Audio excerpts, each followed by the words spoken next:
بالله من الشيطان الرجيم. بسم الله الرحمن الرحيم. يا بني إسرائيل اذكروا نعمتي التي أنعمت عليكم وأني فضلتكم على العالمين. واتقوا يوما لا تجزي نفس عن نفس شيئا ولا يقبل منها عدل ولا تنفعها شفاعة ولا هم ينصرون.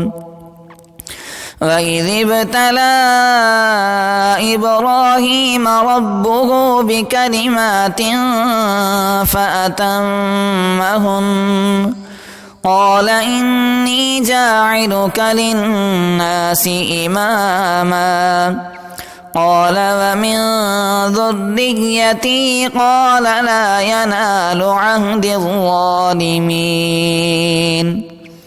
وإذ جعلنا البيت مثابة للناس وأمنا واتخذوا من مقام إبراهيم مصلى وعهدنا إلى إبراهيم وإسماعيل أن طهرا بيتي للطائفين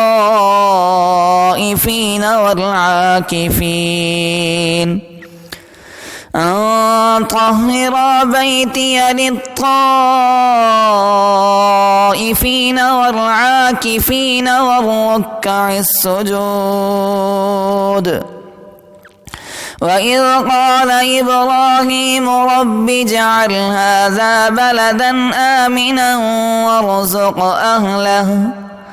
وارزق أهله من الثمرات من آمن منهم بالله واليوم الآخر قال ومن كفر فأمتعه قليلا ثم أضطره إلى عذاب النار وبئس المصير. وإذ يرفع إبراهيم القواعد من البيت وإسماعيل ربنا تقبل منا إنك أنت السميع العليم. ربنا وجعلنا مسلمين لك ومن ذريتنا أمة مسلمة لك وأرنا مناسكنا وتب علينا إنك أنت التواب الرحيم. ربنا وابعث فيهم رسولا منهم يتلو عليهم آياتك ويعلمهم الكتاب والحكمة ويزكيهم إنك أنت العزيز الحكيم. ومن يرغب عن ملة إبراهيم إلا من سفه نفسه ولقد اصطفيناه في الدنيا وإنه في الآخرة لمن الصالحين. إذ قال له ربه أسلم قال أسلمت لرب العالمين. ووصى بها إبراهيم بنيه ويعقوب يا بني إن الله اصطفى لكم الدين فلا تموتن إلا وأنتم مسلمون.